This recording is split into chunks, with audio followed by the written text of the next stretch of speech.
Methu. Quickly, we shall introduce ourselves, starting with the members of the Senate. Again, starting from Senator Methu. Thank you very much, Honorable Chairman and members of the committee.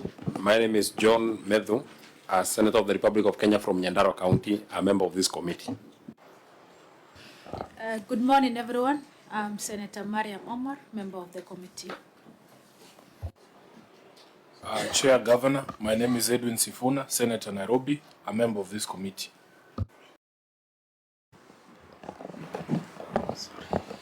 Morning, Chair. My name is Lawrence Maingi Mwanza, Chief Officer Public Service and Performance Management. Good morning, Chair. My name is James Kathili, the County Attorney. Morning, Chair. My name is Engineer John Sioki from the Department of Public Works. Good morning, Chair. My name is CPA Daniel Mumo, Head of Internal Audit. Morning, Chair. My name is Stephen Bithi, Head of Procurement Operations. Morning, Chair. Dr. Mathuki, Head of Procurement in the county. Good morning, Chair, honorable members. My name is Juliet Dambi, County Solicitor. Morning, Chair. I'm Engineer Gregory Mutuku. I'm the Acting Chief Officer of Transport and Roads. Good morning, Chair. My name is Joyce Gituro, CEO Public Communication and E-Government. Good morning, Chair. My name is Julia Babashi, Executive Personal Assistant to the Governor, Machakos County. That's all, Chair. Okay, the ones who have not introduced themselves, members of the press, you're welcome. We shall, the Senator from Machakos, but Senator for the Republic of Kenya. Thank you, Chair. Welcome, Governor and Deputy and your team. We build Machakos. My name is Agnes Kavino Mudama, the Senator Machakos County, and a guest in this committee. A friend of the committee. A friend of the committee because of my county. Thank you, Chair. Senator Dula, you on record? Senator Isiolo, member. Thank you. We shall progress very fast to the next order, which is administration of oath. The clerk of the Senate shall guide in that.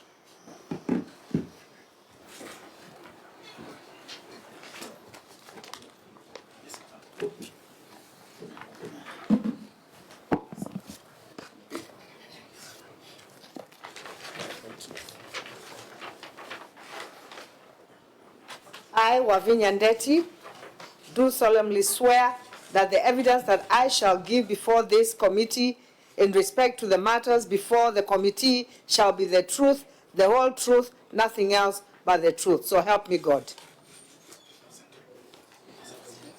Governor, which oath did you read? Huh? Are you reading an oath in your mind or the oath that is? I do not think else appears.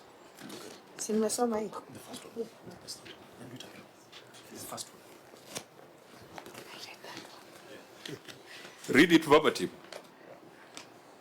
I, Wavinya Ndeti, Governor Machakos County, do solemnly swear that the evidence that I shall give before this committee in respect of the matters before the committee shall be the truth, the whole truth, and nothing but the truth. So help me God. That's okay now. We may proceed. Next, you shall table your written responses.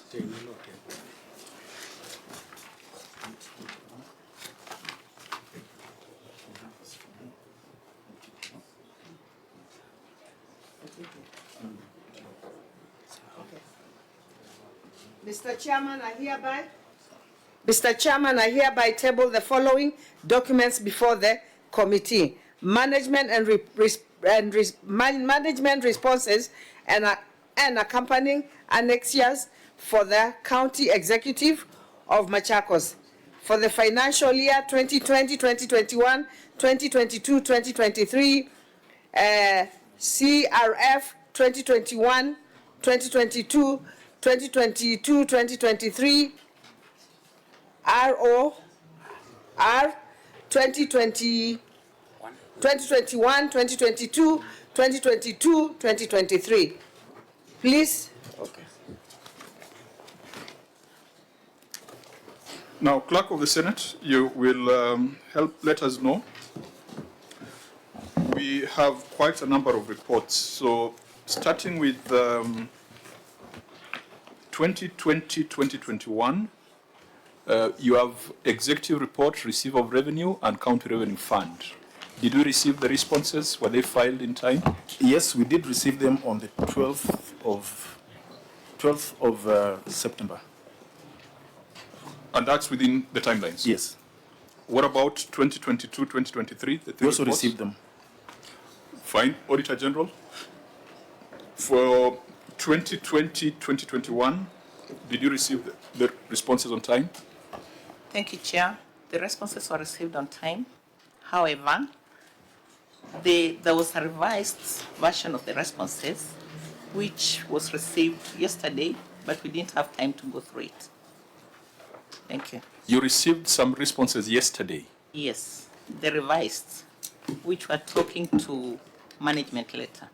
And those relate to the executive, ROR, or CRF? For 2020-2021, for the three. For the three? Executive, ROR, and CRF.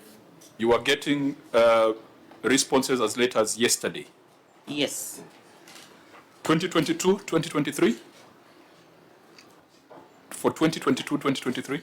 Chair, we had been guided that we are doing the audit for 2020-2021 and 2022-2023. Yes, so I'm asking, because I'm trying to segregate the years. Already there's a problem with 2020-2021. What about 2022-2023? Did you get the responses in time? Yes, Chair, the responses are on time. So you are prepared for 2022-2023? Yes, Chair. But for 2020-2021, you are citing that the responses came late? Yes, we were not able to go through them. Governor, what is the reason why responses would be coming yesterday? And remember that we had even rescheduled our earlier meeting to allow you time to provide proper documentation for 2020-2021. Chair, the CEC for Finance can answer that. That one is yours as a CEO, Governor, not CEC Finance. Governor, this one is yours as a CEO.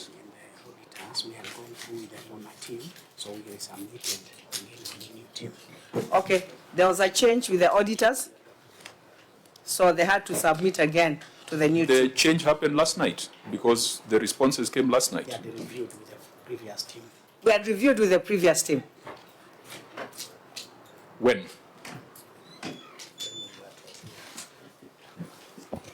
Through the Governor Chair, there was a change of the director, audit, the regional director, and the team before we had reviewed. We had reviewed the 2020-2021. So yesterday we were catching up with the team just to check all is well, but the new team didn't seem to have them. But we had even submitted. Remember, we were to come here before. We are here on a scheduled date. Those are stories. I'm concerned about the Auditor General getting responses yesterday. The office had gotten. Remember, Chair, we are here on a rescheduled date, so we had already submitted. When did you submit? Before we rescheduled, we had already submitted even to the Senate. Whatever you submitted yesterday, is it the exact copy of what you submitted? Not exactly, Chair. There were a few amendments. So what are we supposed to use?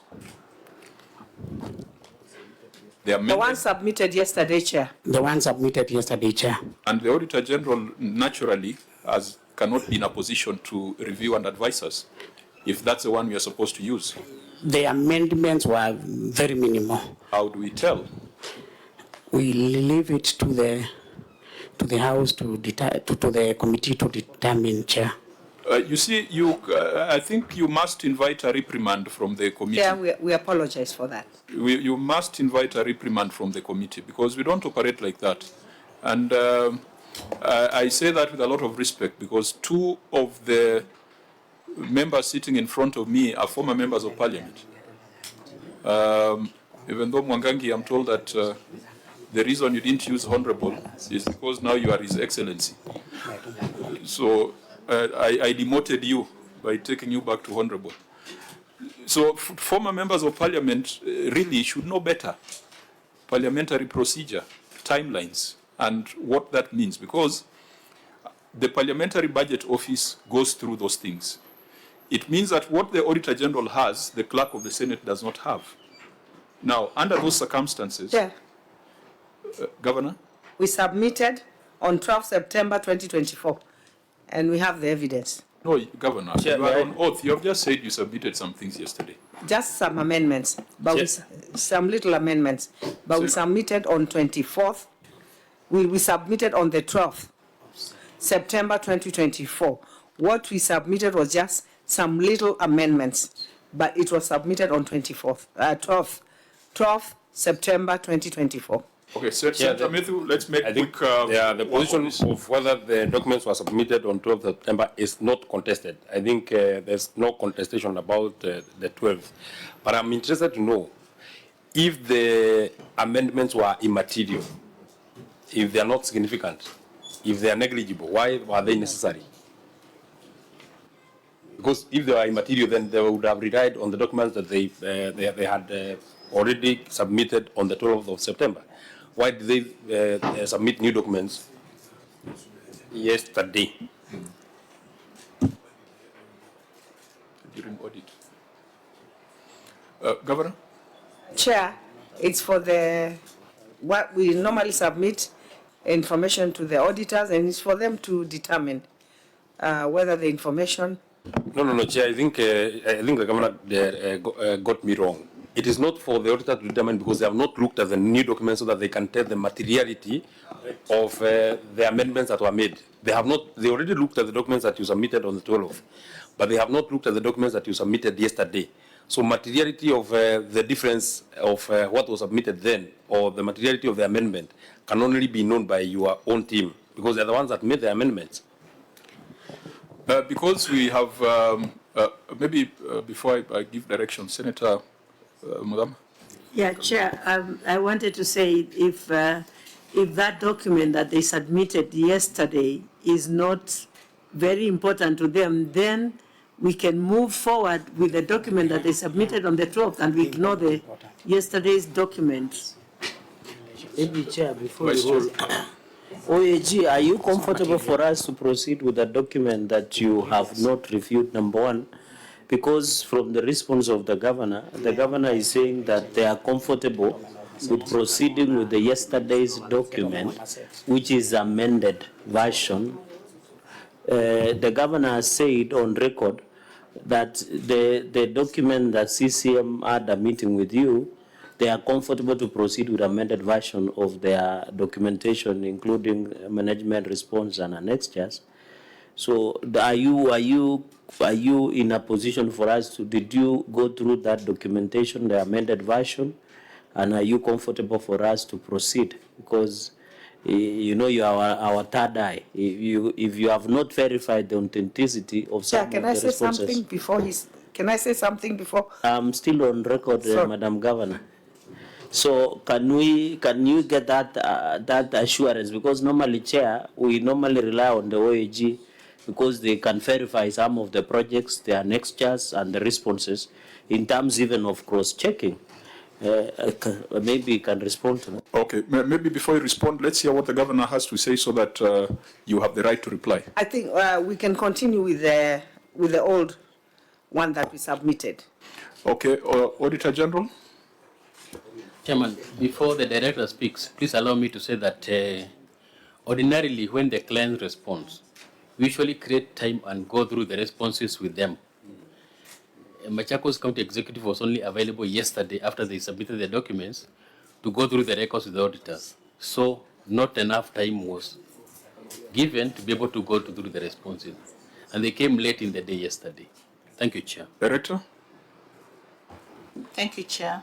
I want to confirm that we are not comfortable to discuss the report today because we haven't yet gone through the issues to confirm the final position. Thank you. Okay. Governor, I wonder what has been keeping you busy. For the Senate, it is very obvious what has been keeping us busy in the last 1 or 2 weeks. I don't want to rely on social media on what has been keeping you busy. But you should provide time for the Auditor General. Your team must liaise with the Office of the Auditor General.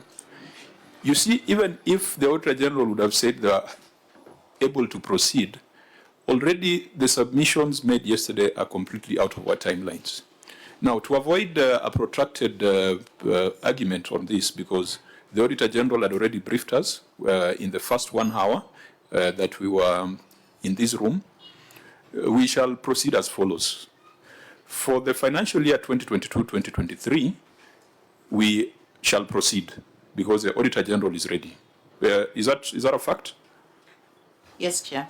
For the financial year 2020-2021, we direct that your team and the Auditor General must find time to sit together to go through those responses. We are going to rely on the Auditor General to advise us. If the responses are adequate, the Auditor General shall advise us so that we can do our report. If there are gaps in your responses, then, Governor, you will have to appear before the Senate again for us to deal with those gaps. We have given you a window. If you do not utilize it, then prepare to come back here to deal with issues of 2020-2021. The issues of 2021-2022 we dealt with at our last meeting. And I think there were just a few residual issues in 2020-2021 that we didn't deal with. So please take this seriously. I know that you coming to Nairobi for this session is expensive and taxing. I've seen the size of delegation that you have come with. If your finance and technical team can sit with the Auditor General, go through those responses, and the Auditor General gives us an assurance, then we will take the assurance and the report of the Auditor General. And I think that must be done within the next 14 days. If in 14 days the Auditor General reports that the executive of Machakos has disappeared, then we shall issue summons for your appearance before the end of the month of November. Therefore, we can proceed with the report for 2022-2023, which I'm happy is a report of your first year in office. So I think that should be the direction we take. Senator Mudam? Chair, I don't know if your ruling includes now the pending stalled projects in Machakos, that it can come together with.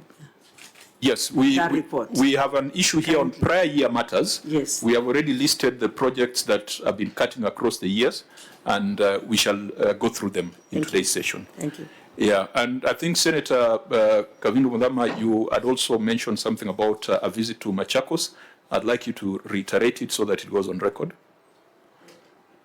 Yes, Chairman. I need this committee to visit the stalled projects in Machakos because there are some stalled projects that have been there for quite a while, from 2013 to date, and that is taxpayers' money lying there. So I need this committee to visit Machakos on the stalled projects issue. I think as members of the committee, we concur with that request.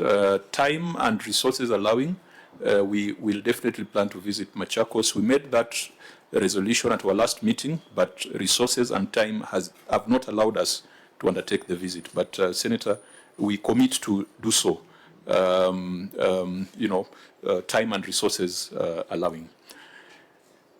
So for us to proceed, Governor? Senate Chair, I want to assure you, my team will sit with the auditors immediately. Thank you. We look forward to that because we want to look at your time in office rather than casting glances at the past because even the citizens of Machakos are now more interested in finding out what the current governor is doing rather than what the former governor did. So, honorable members, we could proceed with the 2022-2023 report. But because our last meeting, there were, I think, 2 or 3 matters arising, it would be extremely important that, clerk, you point out those matters arising and we find out from the governor whether they were closed or not before we get into this, because they have a bearing. May I, Chair, if you allow me, make a preliminary observation? Yes, Senator. Very, very quickly.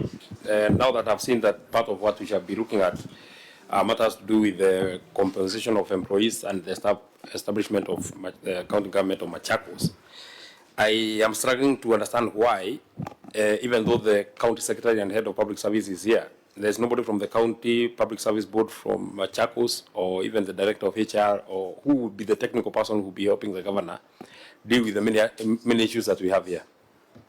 Governor? If they are there, then we could just proceed.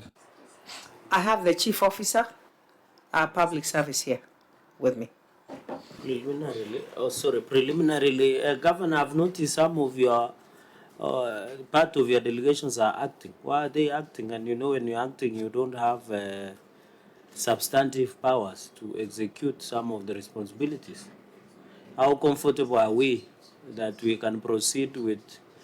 And some of the acting officers occupy very critical positions. Why are they acting? We have placed adverts. I can assure you there are no structures.